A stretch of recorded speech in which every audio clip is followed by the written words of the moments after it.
For years, patients in suburban Detroit believed they were fighting for their lives. They sat in infusion chairs. They lost their hair. They vomited. Their bones ached. Their immune systems collapsed. They were told the suffering was necessary, proof that the treatment was working. It wasn't. Between 2007 and 2013, Dr. Farid, a respected oncologist practicing in Michigan, ran what federal prosecutors would later call one of the most disturbing medical fraud schemes in U.S. history. He diagnosed patients with aggressive cancers they did not have, or exaggerated mild conditions into terminal ones, and then administered toxic chemotherapy they never needed. Farid operated out of multiple clinics under his practice, Michigan Hematology Oncology, treating patients from Macomb, Oakland, and Wayne counties. He presented himself as a savior. In reality, he was slowly crippling, and in some cases killing, the very people who trusted him most. The scope of the damage was staggering. Federal investigators determined that more than 550 patients were affected. At least 865 unnecessary chemotherapy treatments were administered. Some patients were completely cancer-free. Others had conditions so mild they required monitoring, not poison. Instead, Farid prescribed maximum-dose chemo regimens, the kind meant for late-stage disease. Chemotherapy is not benign. It destroys cells indiscriminately. Patients suffered organ damage, heart failure, chronic pain, infertility, cognitive impairment, and irreversible immune suppression. Some developed secondary cancers caused by the very drugs meant to save them. Several patients died sooner than they otherwise would have, not from cancer, but from treatment. How did this happen for so long?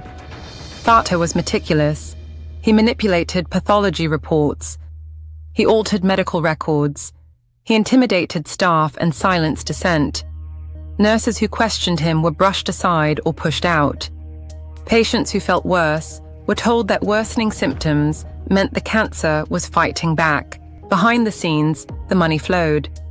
Farid billed Medicare and private insurers more than $34 million, using chemotherapy as both a weapon and a revenue stream. The more poison he gave, the more he earned. His lifestyle reflected it. Luxury cars, expensive homes, private jets. The illusion cracked in 2013 when colleagues and employees finally raised alarms that could not be ignored. Federal agents began reviewing patient files. What they found wasn't medical judgment, it was systematic abuse. In October 2013, Farid was arrested. In 2014, he pleaded guilty to 13 federal charges, including healthcare fraud and money laundering. During sentencing hearings, victims described lives permanently altered, marriages strained, bodies destroyed, futures stolen. One patient said the hardest part was realizing that the pain she endured had been for nothing. In July 2015, a federal judge sentenced Farid to 45 years in prison, effectively a life sentence. He was also ordered to pay $17.6 million in restitution. The court made clear this was not negligence, it was intentional harm.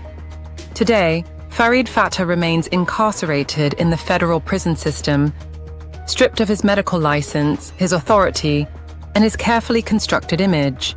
He will likely never be free again. But the damage did not end with his imprisonment. The trust between patients and oncologists was deeply shaken. Clinics nationwide reviewed protocols. Oversight tightened.